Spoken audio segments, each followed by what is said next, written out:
জড় পদার্থ পর্যন্ত নবীজির সোহবত, নবীজির সান্নিধ্য থেকে দূরে সরার কারণে, নবীজির থেকে আলাদা হওয়ার কারণে এই জড় পদার্থ খেজুর গাছ, এই কাণ্ড খেজুর গাছের টুকরা পর্যন্ত কান্না করেছিল। মসজিদে নববীতে একজন ইহুদি মহিলা, তার কাঠ ব্যবসা ছিল, তাকে ইংরেজিতে আমরা কার্পেন্টার বলি, কাঠ মিস্ত্রি। সে কাঠ মিস্ত্রি দিয়া সে কাঠের ফার্নিচার তৈরি করত। সে একদিন মসজিদে নববীর পাশে দিয়ে যাইতেছে, ওই মহিলা ছিল ইহুদি। সে দেখলো নবীজি সাহাবায়ে কেরামদেরকে খুতবা দিতেছে, ওয়াজ করতেছে। জুমার দিনে এই খুতবা দিচ্ছে মিম্বরের উপর বসে। মিম্বরটা হলো একটা বিছানো, একটা খেজুর গাছের টুকরা। বলেন সুবহানাল্লাহ। নবীজির শরীয়তের প্রথম দিকে নবীজির মিম্বর ছিল খেজুর গাছের একটা কাণ্ড, খেজুরের একটা টুকরা এভাবে ফালাইয়া এটার উপর বসে নবীজি খুতবা দিতেন। বলেন না সুবহানাল্লাহ। ওই মহিলা একটু দূরে দিয়ে যাইতেছে, ইহুদি মহিলা দেখলো হায়রে মুসলমানদের নবী, মুসলমানদের এই ওয়াজ করতেছে একটা কাঠের টুকরার মধ্যে বৈশা বৈশা। কত সুন্দর ব্যবস্থা আছে, আমার তো কাঠের কারবার আছে, আমি কাঠ আমার মিস্ত্রি আছে, আমি কাঠের গুদাম আমার আছে, আমি স্বেচ্ছায় এই উপকারটা করি যে একটা স্তর বিশিষ্ট সিঁড়ি সাদৃশ্য আরামে বসা যায়, আরামে উঠা যায়, এইরকম স্তরের 3টা সিঁড়ি দিয়া একটা মিম্বর বানাই, সুন্দর মতো ফাও রাখতে পারবে, সুন্দর মতো বসতে পারবে, আমি বানাইয়া দেখি। এই নবীজির কাছে লোক পাঠায় পারমিশন চাইলেন। লোকে এসে বললো একটা ইহুদি মহিলা, তার কাঠের ব্যবসা আছে, সে তার অনেক কর্মচারী আছে, আপনি যদি অনুমতি দেন সে আপনাকে সুন্দরভাবে কাঠের একটা মিম্বর বানাইয়া দিবে, কাঠের একটা আসন বানাইয়া দিবে, চেয়ার বানাইয়া দিবে, এই চেয়ারটাতে আপনি আরামে বসতে পারবেন। নবীজি বললেন যে হ্যাঁ, সে যদি আশা করে, সে যদি ইচ্ছা করে তাহলে আমার কোনো আপত্তি নাই। বলো না সুবহানাল্লাহ। হুজুরের উদ্দেশ্য হলো সে যদি আমাকে একটা মিম্বর বানিয়ে দেয় স্বেচ্ছায়, আর এটা যদি আমি গ্রহণ করি, তার সাথে তার আশাটা পুরা করি, সে ইচ্ছা করে দিতে চাইছে, যদিও সে ইহুদি হতে পারে, এই সৌজন্যতার খাতিরে, এই ভদ্রতার খাতিরে, তার এই স্যাক্রিফাইসটা, উৎসর্গটা আমি গ্রহণ করার কারণে হতে পারে সে আমার মহব্বতে, আল্লাহর হুকুমে সে ঈমানও আনতে পারে। সুবহানাল্লাহ, ঠিক না? নবীজি বললেন যে হ্যাঁ, সে যদি ইচ্ছা করে দিতে চায় আমার কোনো বাধা নাই। কন্যা সুবহানাল্লাহ। সামনের শুক্রবার জুমার দিনে ওই মহিলা লোক মারফতে কর্মচারী পাঠাইয়া সুন্দর মিম্বর তৈরি করে পাঠাইয়া দিলেন। নবী করিম সাল্লাল্লাহু আলাইহি সাল্লাম মসজিদে নববীতে খুতবা দেওয়ার জন্য আসছেন জুমার দিন। এবার আয়েশা দেখলেন লোকেরা একটা সুন্দর 3 স্তর বিশিষ্ট, 3 তাক বিশিষ্ট, 3টা সিঁড়ি বিশিষ্ট আমরা যে মিম্বরগুলি মসজিদে রাখি, এই কাঠের মিম্বর ওই মহিলা তার কর্মচারী দিয়ে সুন্দর মিম্বর বানাইয়া মসজিদে নববীতে হাজির করে রেখেছে। এবার সাহাবারা বলল, হুজুর ওই যে মহিলাকে অর্ডার দিয়েছিলেন, আপনার থেকে অর্ডার নিয়েছিল, মহিলা তো আজকে জুমার আগেই মিম্বর পাঠাইছে, এটা হলো আপনার বসার মিম্বর, বসার চেয়ার। নবীজি বললেন যে হ্যাঁ, তাহলে এটা আমার বসার জায়গাতে ফিটিং করো, আর যেখানে খেজুরের টুকরাটা আছে, খেজুর গাছের কাণ্ডটা আছে, এই খেজুর গাছের টুকরাটাকে সরাইয়া একটু পাশে রাখো, আজ থেকে আমি নতুন মিম্বর ব্যবহার করব। বলেন সুবহানাল্লাহ। হুজুরের অর্ডারে সাহাবারা খেজুর গাছের টুকরাটা পাশে রাখা এই 3 তাক বিশিষ্ট, 3 সিঁড়ি বিশিষ্ট এই মিম্বরটাতে নবীজি উঠে বসলেন, খুতবা দেওয়া শুরু করলেন। হঠাৎ করে শুনতে পাইলেন, আওয়াজ শুনতে পাইলেন, নবীজি সহ উপস্থিত সাহাবারা মসজিদে নববীতে ছোট্ট শিশু যেইভাবে কান্না করে, শিশুর কান্নার মতো কান্নার আওয়াজ আসতেছে। হুজুর লক্ষ্য করে দেখলেন কোথায় কান্নার আওয়াজ, দেখলেন যে পাশেই খেজুর গাছের কাণ্ডটা থেকে কান্নার আওয়াজ আসতেছে। সাহাবারাও লক্ষ্য করলেন যে এখান থেকেই আওয়াজটা হইতেছে, মনে হয় যেন মানুষ কাঁদতেছে। বলেন সুবহানাল্লাহ। নবী করিম সাল্লাল্লাহু আলাইহি সাল্লাম বুঝে ফেললেন যে হায় রে, এই যে খেজুর গাছের কাণ্ডটা, তাকে আমি ব্যবহার করেছি এতদিন, তার উপর বসে খুতবা দিয়েছি, এখন আমার বিচ্ছেদ ব্যথায় আমি যে তার উপর বসতাম, সে আমাকে ব্যবহার করত, আমার কাছ থেকে যে সে আর আমার সোহবত পাবে না, আমার সাথে সে লাগবে না, আমার দেহ মোবারকের সাথে খেজুর কাণ্ডটার সংযোগ হবে না, এই দুঃখে, এই বিয়োগ ব্যথায় সে কাঁদতেছে। কন্যা সুবহানাল্লাহ। কিতাবের মধ্যে পাওয়া যায় নবীজি মিম্বর থেকে নামলেন, ওই খেজুর কাণ্ডটাকে শান্ত করলেন, হাত মুছা দিলেন, বললেন যে হে খেজুর কাণ্ড, তুমি চুপ থাকো, তুমি অস্থির হইও না, আমি নবী, তোমার দুনিয়া তো তুমি আমার সাথী ছিলা, তোমাকে ব্যবহার করেছি, জান্নাতেও তুমি আমার সাথী থাকবা। বলেন না সুবহানাল্লাহ। বন্ধুগণ আমার, নবীজির আশেক যারা, মানুষ কেন উম্মত, কেন আশেকে রাসূল, আমরা মানুষ, খেজুর গাছের কাণ্ড জড় পদার্থ হইয়াও নবীজির বিয়োগ ব্যথায় নবীজিকে ছাড়া থাকতে পারে না। বন্ধুগণ আমার, হযরতে উসাইদ ইবনে হুযাইর রাদিয়াল্লাহু তাআলা আনহু, বদরের যুদ্ধ শুরু হয়ে গেছে।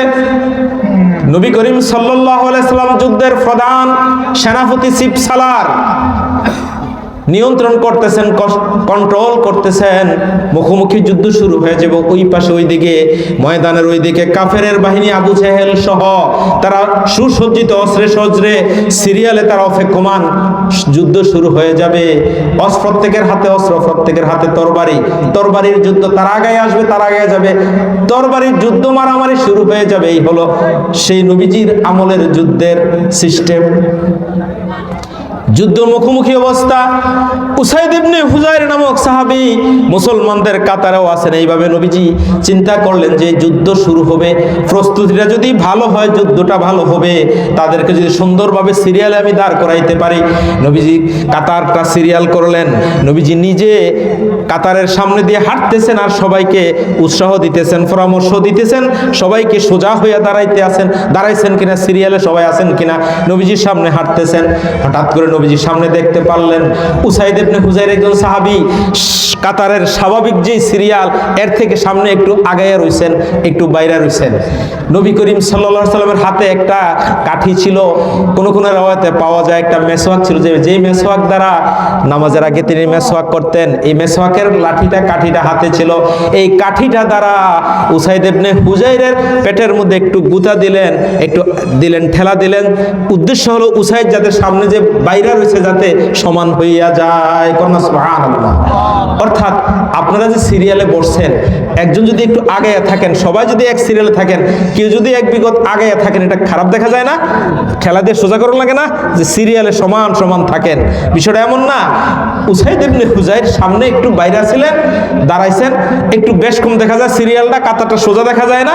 নবীজির সামনে গিয়া এই হাতের মেসওয়াকটা দিয়ে উসাইদ ইবনে হুযাইরকে একটু ঠেলা দিলেন, একটু গুতা দিলেন, হুযাইর সামনে গিয়া সমান হয়ে গেলেন। সাথে সাথে উসাইদ ইবনে হুযাইর বললেন, ইয়া রাসূলুল্লাহ, ইয়া হাবিবাল্লাহ, আপনি যে আমাকে আঘাত করলেন, আমি কি ব্যথা পাইছি না? নবীজি তাকাইলেন, হ্যাঁ, আপনি কি আঘাত পাইছেন? তো আপনি আঘাত দিছেন, আপনি কাঠি দিয়া লাঠি দিয়া আমাকে আঘাত করছেন, আমি তো আঘাত পেয়েছি, আপনি তো আমাকে আঘাত দিছেন। নবীজি বললেন, অন্য সেনাপতি হলে, আমাদের বর্তমান যুগের প্রধান সেনাপতি হলে সাথে সাথেই তার চাকরি নোট করে দিল, যে এই বেটা এখানে এসে তুই আমার সাথে তর্ক করতে আইছ। বিষয়টা এমন না।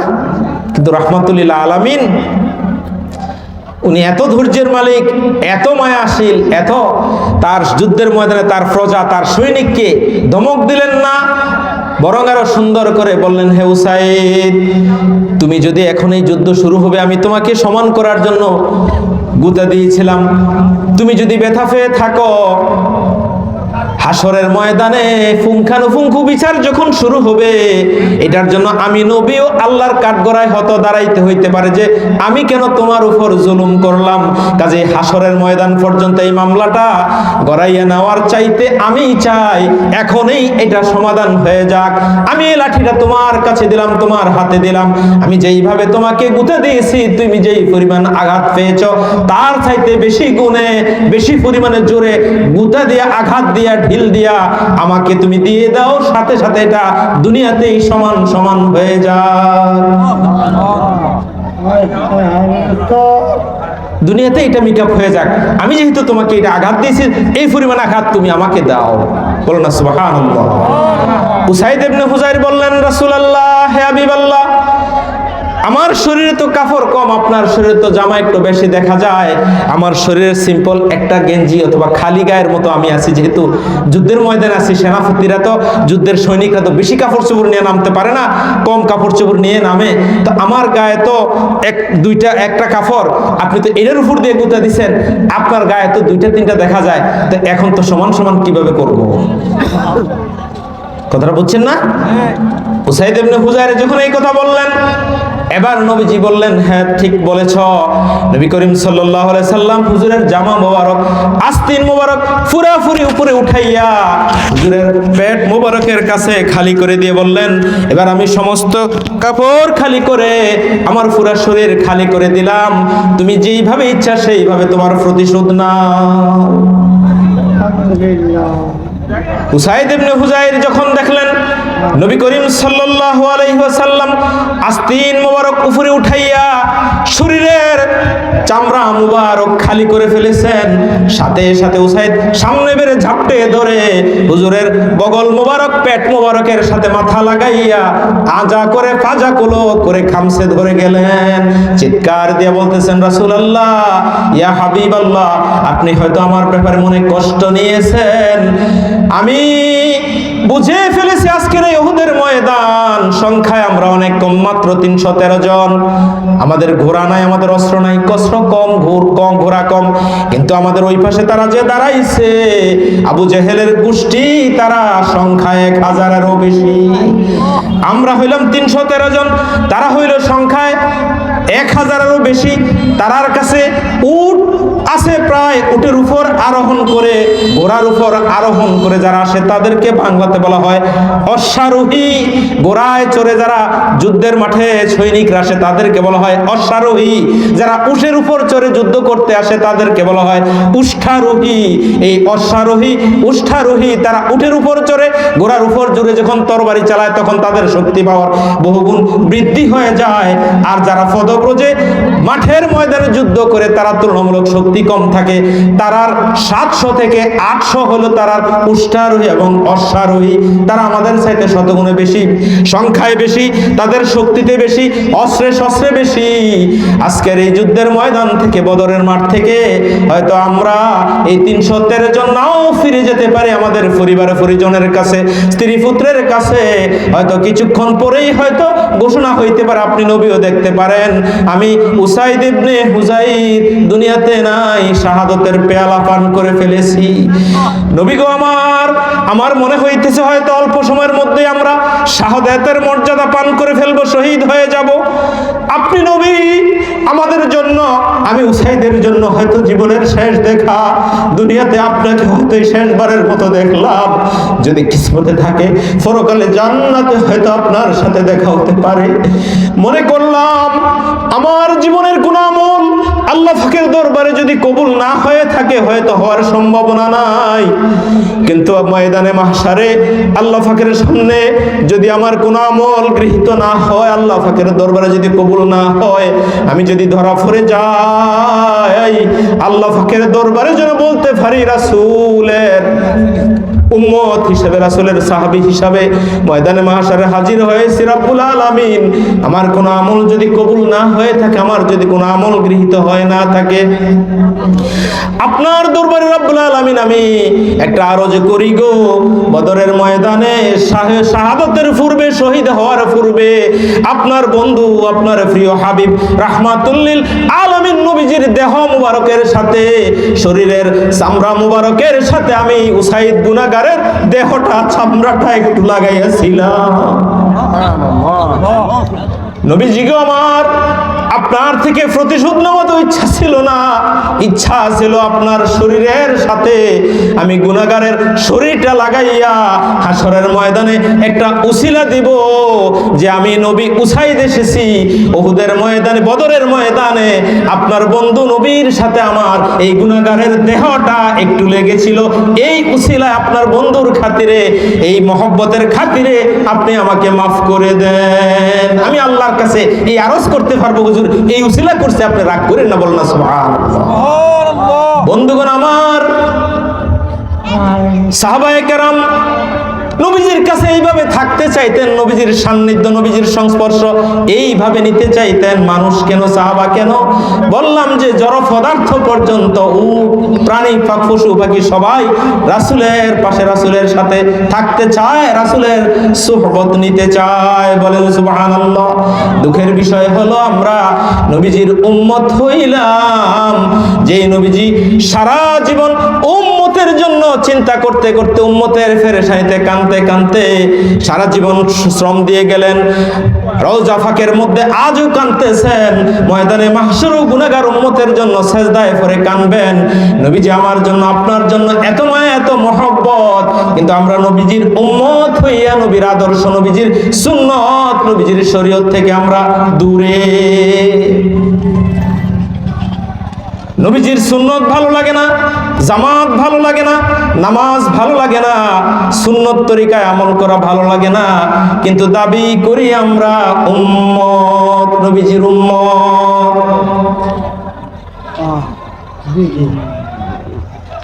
বন্ধুগণ আমার, বলতেছিলাম আল্লাহ পাক ঘোষণা দিলেন আয়াতের মধ্যে, যারা আমি আল্লাহ এবং আমার বন্ধু আমার হাবিবের হুকুম পালন করবে, বিধিন শরীয়তগুলা, বিধিবিধানগুলা মেনে চলবে, আমি আল্লাহ কোরআনুল কারীমের মধ্যে ঘোষণা দিয়ে দিলাম তারা জান্নাতের মধ্যেও আমার নবী রাসূল, নেককার সাহাবা, নেককার শহীদানদের সাথে তারা জান্নাতেও মিলবে। বলেন সুবহানাল্লাহ। এই আয়াতটা যখন নাজিল হয়, সেই নাজিল হওয়ার ঘটনা হলো, বলতেছিলাম সাহাবারা বলল, ইয়া রাসূলুল্লাহ, ইয়া হাবিবাল্লাহ, আমরা দুনিয়াতে আপনার কাছাকাছি থেকে খুব ভালো লাগে, পরকালে যদি আমরা জান্নাতেও যাই, আপনি যদি জান্নাতে থাকবেন, আমরাও জান্নাতে থাকবো, আপনি থাকবেন উপরের ক্লাসে, আমরাও থাকবো জান্নাতের নিচু ক্লাসে। জান্নাতের মধ্যে সুখী শান্তিতে থেকেও আপনি নবীর কাছাকাছি না থাকতে পারলে, আপনি নবীর দিদার না পাইলে, আমরা জান্নাতে আপনাকে ছাড়া কিভাবে থাকবো? কথা মনে আছে? ওই কথাটা রেখে আসছিলাম না? নবী করিম সাল্লাল্লাহু আলাইহি সাল্লাম সাহাবাদের এই আরজ শুনে, এই কথা শুনে চিন্তায় পড়ে গেলেন। আল্লাহ রাব্বুল আলামিন জিব্রাইলকে হুকুম করলেন, হে জিব্রাইল, তাড়াতাড়ি ওহী নিয়া আমার হাবিবের কাছে চলে যাও, আমার হাবিবকে সুসংবাদ শোনাও, আমার হাবিবকে আর কষ্ট দেওয়া যাবে না। উম্মতের ব্যাপারে নবীজি অনেক কষ্ট করেছেন, অনেক মায়ের খেয়েছেন, অনেক রক্ত ঝরিয়েছেন, দান্দান মোবারক শহীদ করেছেন, কিন্তু আমার নবীজির কাছে সাহাবারা যে বিষয়টা জানতে চেয়েছে, এই বিষয়টার সুরাহা তাড়াতাড়ি না করলে আমার নবীও চিন্তা করবে, আমার নবীর উম্মতেরাও চিন্তা করবে, উম্মত নিয়ে আমার নবী পেরেশানিতে থাকবে। আমি আল্লাহ চাই না, আমার নবী একটু স্বস্তিতে থাকুক, আরামে থাকুক, উম্মতের ব্যাপারে যেন চিন্তা করতে না হয়। তাড়াতাড়ি গিয়ে বলে দাও, আমি ঘোষণা দিয়ে দিলাম, আয়াত পড়ে শোনায়া দাও, মাইয়ুতিল্লাহ ওয়ার রাসূল ফাউলাইকা মাআল্লাযীনা আন'আমাল্লাহু আলাইহিম মিনান নাবিয়্যিনা ওয়াস-সিদ্দীকিনা ওয়াশ-শুহাদা'i ওয়াস-সালিহিন ওয়া হাসুনা উলাইকা রাফীকা। বলেন সুবহানাল্লাহ। জিবরিল আমিন যখন এই আয়াত নাযিল করলেন, হুজুর আয়াত পড়ে সাহাবাদেরকে শুনলেন, হে সাহাবারা, আপনারা কিছুক্ষণ পূর্বে যে বিষয়টা আমার কাছে জানতে চাইলেন, আমাকে ছাড়া দুনিয়াতে আমার সাথে চলেন, কিন্তু পরকালে আমাকে ছাড়া আপনারা কিভাবে থাকবেন, আমাকে ছাড়া এই প্রশ্নটা করছিলেন, আপনাদের পক্ষে আপনাদেরকে সান্ত্বনা দেওয়ার জন্য হে আমার সাহাবারা, আল্লাহ পাক এই মুহূর্তে আয়াত নাযিল করে আপনাদেরকে খুশি করলেন, আমার উম্মতের মর্যাদা বাড়াইয়া দিলেন। আমার উম্মত যারা হইবেন, আমার মহব্বতী যারা হইবেন, আমাকে যারা ভালোবাসবেন, আমার আশেক যারা হইবেন, তাদেরকে আল্লাহ পাক বলে দিলেন তারা জান্নাতেও আমার সাথে দেখা সাক্ষাতের সুযোগ পাবে। বলেন সুবহানাল্লাহ। নবী করিম সাল্লাল্লাহু আলাইহি সাল্লাম মদিনার গলি দিয়ে হাঁটতেছেন সকাল বেলায়। একজন সাহাবী নাম হলো হারেসা হুজুর দেখা সাক্ষাৎ হওয়ার পরে সালাম কালাম বিনিময় হলো। হুজুর জিজ্ঞাসা করলেন, কাইফা আসবাহতা ইয়া হারেসাতু, হে হারেসা, আজকের দিনের সকাল বেলাটা, আজকের দিনের প্রথম অংশটা আপনার কেমন কাটতেছে, কেমন লাগতেছে, কি অবস্থা? আমরা অনেক সময় বলি না, ইংরেজিতে বলি গুড আফটারনুন, শুভ সকাল, গুড মর্নিং, গুড মর্নিং, শুভ সকাল, গুড আফটারনুন। দুপুরবেলাকে গুড আফটারনুন কয় না, আর বিকেলবেলাকে কয় গুড ইভিনিং, শুভ সন্ধ্যা বাংলাতে কয়। এই শুভ সকাল এরকম ইংরেজিওয়ালারা ইংরেজি কয়, বাংলাওয়ালারা কয় শুভ সকাল। ঠিক আছে নি? আরবিতে নবীজি জিজ্ঞাসা করলেন, আপনার এই সকালবেলাটা আপনার কাছে কেমন লাগতেছে, কি ভালো লাগতেছে কিনা, ভালো কাটতেছে কিনা, অর্থাৎ আপনি সর্বদিক থেকে আমানে সালামে শান্তিতে নিরাপদে আছেন কিনা, এইটা জানতে চাইছে। বলেন না সুবহানাল্লাহ। কাইফা আসবাহতা ইয়া হারেসাতু, হারেসা জবাব দিলেন, আসবাহতু মুমিনান হাক্কা, ইয়া রাসূলুল্লাহ, আজকে সকালটা আমার কাছে এমন ভালো লাগতেছে, আমার কাছে মনে হইতেছে আমি একজন খাঁটি ঈমানদার, আমি একজন সাচ্চা মুমিন, একজন খাঁটি ঈমানদার, আমার কাছে এটা মনে হইতেছে। বলো না সুবহানাল্লাহ। সাহাবা হারেসা যখন উৎফুল্ল চিত্তে নবীজির কাছে এই জবাব দিলেন, নবীজি আশ্চর্য হয়ে গেলেন। ইমানের একেবারে জোর দিয়ে, গ্যারান্টি দিয়ে বলতেছে সে খাঁটি মুমিন। ঘটনা কি? তার এই ইমানের এই জোর কোত্থেকে আসলো? জিজ্ঞাসা করলো, হে হারেসা, লিকুল্লে কালামিন হাকিকাতুন ফামা হাকিকাতু ঈমানিকা, মানুষ যেই কথা বলে সেই কথার পিছনে একটা যুক্তি আছে, একটা কারণ থাকে। আপনি যে বলতেছেন আপনি খাঁটি মুমিন, আপনার ইমানের খুব তেজি দেখাইতেছেন, এই আপনার এই দাবির পিছনে আপনার কি যুক্তি আছে? আপনি একটু বুঝাইয়া বলেন। কুশির ভিত্তিতে, কিসের জোরে আপনি দাবি করতেছেন আপনি খাঁটি মুমিন, এটা একটু ব্যাখ্যা দিয়ে বলেন দেখি। হারেসা জবাব দিলেন, ইয়া রাসূলুল্লাহ, আমি যখন সকাল বেলায় আপনার হুকুম মোতাবেক, শরীয়ত মোতাবেক মসজিদে গেলাম, মসজিদে জামাতে নামাজ আদায় করলাম, একটু ঘোরাফেরার জন্য বের হলাম, আল্লাহ পাকের মেহেরবানি রাহমাতুল লিল আলামিন নবীজির সাথে আবার এখানে সাক্ষাৎ হয়ে গেল, আপনার সাথে এখন দেখা হলো, কিছুক্ষণ পূর্বে নামাজ পড়লাম, জামাত আদায় করলাম, আমার কাছে এমন মনে হইতেছে আমার চাইতে ঈমানদার, এত মহব্বতি, এত আশিকে রাসূল আমার চাইতে আর কে হইতে পারে? আমার ঈমানের মধ্যে কোনো ত্রুটি নাই, মহব্বতের মধ্যে কোনো ত্রুটি নাই, আমার বিশ্বাস হয়ে গেছে, এই জন্য বলতেছি আমি, আমার কাছে এরকম ধারণা হইতেছে, মনে হইতেছে আমি একজন খাঁটি মুমিন। বলেন সুবহানাল্লাহ। ইয়া রাসূলুল্লাহ, আপনাকে ভালোবাসি, আপনার সাথে যখন একটু পর পর দেখা হয়, 5 ওয়াক্ত জামাতে গেলে, মসজিদে নববীতে দেখা হয়, অলিতে গলিতে দেখা হয়, প্রয়োজনে আপনার কাছে যাই মাসালা জিজ্ঞাসা করার জন্য। আপনি নবীর নূরানি চেহারা দেখি, আপনি নবীর নূরানি কথাবার্তা শুনি, আপনার শরীয়ত বুঝতে চেষ্টা করি, মানতে চেষ্টা করি, এই কারণে আল্লাহ পাক আপনার খাতিরে আপনাকে মহব্বত করি বিধায় আমার ঈমানের মধ্যে কোনো ত্রুটি নাই, আমার কাছে মনে হইতেছে আল্লাহ পাকের কাছে আমি আপনার মহব্বতি সাহাবা হওয়ার কারণে, মহব্বতি উম্মত হওয়ার কারণে আমি আল্লাহ পাকের কাছেও প্রিয় বান্দা। বলেন সুবহানাল্লাহ। এটা আমার বিশ্বাস হইতেছে, এই ভিত্তিতে বলছি যে আমি খাঁটি মুমিন। কন্যা সুবহানাল্লাহ। নবীজি সাহাবী খুশি হয়ে, নবীজি সাহাবীর কথায় খুশি হইয়া বললেন যে হ্যাঁ, আপনি যে কথা বলছেন আপনি ভালো বলছেন, এত গ্যারান্টি দিয়ে বলছেন, আপনি যদি সত্যিকার অর্থে আমাকে ভালোবাসে থাকেন, আমাকে মহব্বত করে থাকেন, তো আল্লাহ আপনাকে মহব্বত করবে। আপনি খাঁটি মুমিন, ঠিক আছে, দুনিয়াতেও আমাকে মহব্বত করছেন, এই মহব্বতের দেখা সাক্ষাৎ, মহব্বতের মিলন মেলা পরকালে জান্নাতেও হবে। কন্যা সুবহানাল্লাহ। বন্ধুগণ আমার, আয়াতটা যে বলতেছিলাম, ওয়ামান ইউতিল্লাহা ওয়া রাসূলাহু ওয়া ইয়াখশাল্লাহা ওয়া ইয়াত্তাকিহি ফাউলাইকা হুমুল ফাইজুন।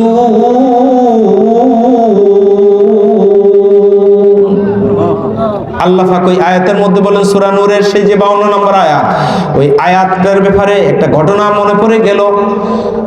নবী করিম সাল্লাল্লাহু আলাইহি সাল্লামের প্রিয় সাহাবী হযরতে ওমর রাদিয়াল্লাহু তাআলা আনহু, খলিফাতুল মুসলিমিন, দ্বিতীয় খলিফা, মসজিদে নববীতে দাঁড়িয়ে আছেন, হঠাৎ করে দেখলেন একটা মুসাফির এসে বলল, ওগো আল্লাহর নবীর সাহাবী আমিরুল মুমিনিন খলিফাতুল মুসলিমিন, আমি দৌড়ে এসেছি মসজিদে নববীতে আপনার কাছে একটা ঘোষণা শোনানোর জন্য। সেই ঘোষণাটা হলো, আমি ইহুদি ছিলাম, আমি আপনার কাছে সাক্ষী রেখে, আপনার হাতে বায়াত হয়ে আমি আপনাকে সাক্ষী রেখে এই ঘোষণা দিয়ে দিলাম, আমি ঈমান এনেছি আপনাদের নবীর উপর এবং আপনার আল্লাহর উপর।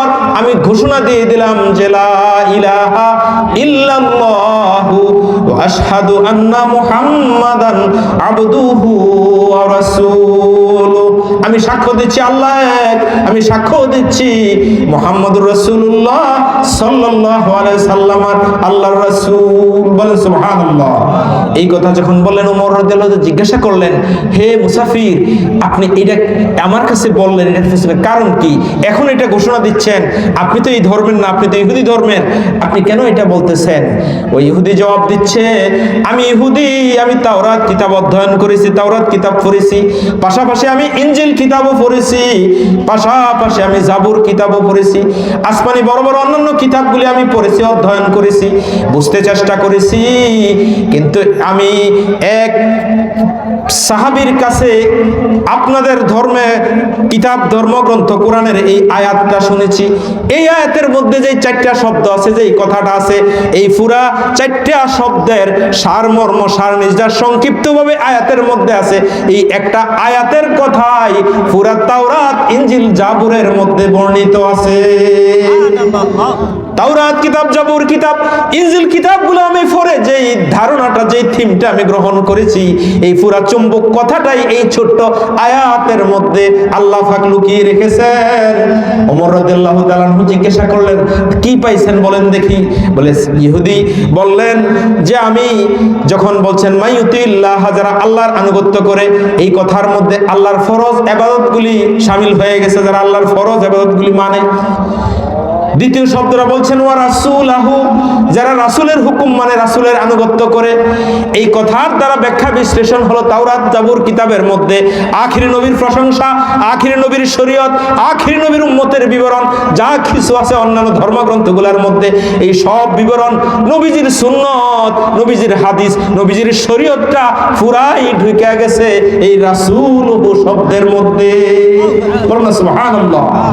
তাওরাত জাবুর ইনজিলের মধ্যে সব বলা আছে আখিরি জামানাতে এই নবী আসবেন, উম্মতেরা এই কোয়ালিটির হবে, এই নবী তারা এইভাবে যুদ্ধ বিগ্রহ করবে, কাফেরদের বিরুদ্ধে লড়বে, তাদের উম্মতেরা এইভাবে আমল করবে।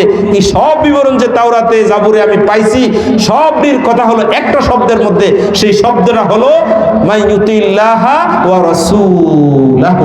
সুবহানাল্লাহ। ওয়া ইয়াখশাল্লাহ, যারা আল্লাহকে ভয় করবে বিগত গুনার জন্য, বিগত পাপের জন্য।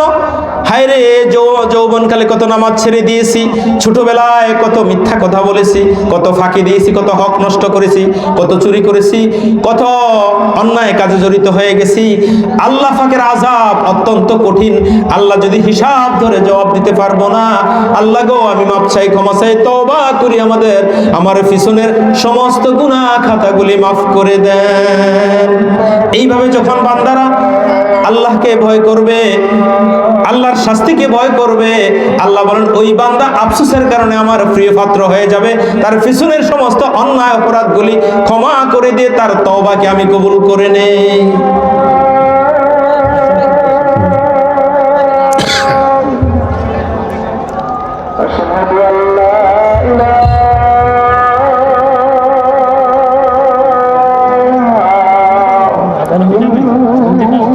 দিলেন যে এই তাওরাত জাবুর কিতাবের বর্ণনাগুলার পুরা সারাংশ, সারমর্ম, নির্যাসটা হলো এই একটা আয়াতের মধ্যে আপনাদের কোরআন কিতাবের মধ্যে পাইয়া আমার কাছে মনে হয়েছে যে এই কোরআনটা সঠিক। এই কোরআনটা যেই নবীর উপর নাজিল হয়েছে, এই নবী শ্রেষ্ঠ নবী, আর এই নবীর যিনি রব এবং আপনাদের আমাদের সকলের যিনি রব, তিনি আল্লাহ, তিনি একক। আমার বিশ্বাস হয়েছে আমি অন্য ধর্ম ছেড়ে দিয়ে আমি এই ধর্ম গ্রহণ করে ফেললাম। এই জন্য আমি আজ থেকে আপনাদের কাতারে শামিল হয়ে আমি ঈমানদার হয়ে গেলাম, আমি নবীজির উম্মত হয়ে গেলাম। সুবহানাল্লাহ। হযরত ওমর রাদিয়াল্লাহু তাআলা বললেন যে হ্যাঁ, এই কথাটা আমাদের নবী বলেছেন যে সব নবীদের থেকে আমাকে 6টা বিষয়ের মর্যাদা আলাদাভাবে দেওয়া হয়েছে। ফুদ্দিলতু আলাল আম্বিয়া বিসিত্তিন, 6টা বিষয়, 6টা বৈশিষ্ট্য, 6টা কোয়ালিটি, গুণ আল্লাহ পাক আমাকে দিবেন, অন্য কোন নবী রাসূলকে দিবেন না। এই 6টা কোয়ালিটির মধ্যে একটা গুণ হলো যে উতিতু জাওয়ামিউল কালিম, আল্লাহ পাক শুধু আমাকেই এমন ক্ষমতা দিয়েছেন, আমি সংক্ষেপে ছোট্ট বাক্য বলি, ছোট্ট কথা বলি, এই ছোট্ট কথাটার সারাংশ, ব্যাখ্যা, বিশ্লেষণ, তাফসীর অনেক বিশাল। কন্যা সুবহানাল্লাহ। হুজুরের মুখনিসৃত পবিত্র একটা কথা, একটা বাণী, এইটার ব্যাপকতা, প্রসারতা, বিশালতা অনেক বেশি। বলেন না সুবহানাল্লাহ। হুজুরের ছোট্ট একটা হাদিস, এইটার ব্যাখ্যা, বিশ্লেষণ, এটার ওয়াজ, নসিহত, তাফসীর অনেক ঘন্টার পর ঘন্টা, সময়ের পর সময় চলবে, তারপরও শেষ হয় না। কন্যা সুবহানাল্লাহ। আল্লাহ পাক আমাদেরকে নবী করিম সাল্লাল্লাহু আলাইহি সাল্লামের শরীয়ত মোতাবেক, সুন্নত মোতাবেক আমল করে আল্লাহ এবং আল্লাহর রাসূলের প্রিয় বান্দা এবং উম্মত হওয়ার তৌফিক দান করুক। সকলে বলি আমিন। আজকের এই মাহফিলটাকে আল্লাহ পাক আমাদের সকলের এবং আমাদের মুরব্বী, আত্মীয় স্বজন, বংশধর যারা কবরবাসী হয়ে গেছে তাদের জন্য নাজাতের জরিয়া বানিয়ে দেখ। বলেন আমিন। মাহফিল কর্তৃপক্ষ, কমিটি, এই মাদ্রাসার পরিচালক, এলাকাবাসী, মহল্লাবাসী, আমাদের এই গ্রামবাসী সবাইকে আন্তরিক মোবারকবাদ। যারা কষ্ট করে এই শীতের রাত্রে এসেছেন সবের উদ্দেশ্যে সবাইকে আন্তরিক মোবারকবাদ জানিয়ে আজকের এই মাহফিলের মুবারক মাহফিলের রহমত এবং বরকত আল্লাহ পাকের দরবারে কবুলিয়ত কামনা করে আমার সংক্ষিপ্ত আলোচনা এখানে শেষ করছি। ও আখিরু দাওয়ানা আনিল হামদুলিল্লাহি রাব্বিল আলামিন ওয়া মা তাওফীকি ইল্লা বিল্লাহ হাযা মা ইনদি ওয়াল ইলমু ইনদাল্লাহ আলাইহি তাওয়াক্কালতু ওয়া ইলাইহি উনীব। আসসালামু আলাইকুম ওয়া রাহমাতুল্লাহি ওয়া বারাকাতুহু। এখনই আজান হবে, আজানের অল্প 2-4-5 মিনিটের মধ্যেই জামাত হয়ে যাবে। যাদের ওযু লাগবে ওযু করে প্রস্তুতি নেন, জামাতের জন্য সকলে প্রস্তুতি নেন। এখনই আজান হবে। আজানের পরে আমাদের দূর দূরান্ত থেকে যে মেহমানরা আসতেছেন, ভালো ভালো ওয়াইজরা আসতেছেন, আপনারা গ্রামবাসী, আমাদের এই মহল্লাবাসী, এলাকাবাসী সবাইকে আমি অনুরোধ করব আপনারা বাড়ি করে না থেকে মাহফিলে চলে আসেন। কোরআনের আলোচনা, দ্বীনের আলোচনা, নবীজির মহব্বতে আপনারা এই মাহফিলটাকে সকলে উপস্থিত থেকে আমরা এলাকাবাসী সার্থক করি। আল্লাহ পাক আমাদেরকে দুনিয়া এবং আখিরাতের ইজ্জত বৃদ্ধি করে দিবে। বলেন আমিন। আসসালামু আলাইকুম ওয়া রাহমাতুল্লাহি ওয়া বারাকাতুহু। আজান দিয়ে দেন।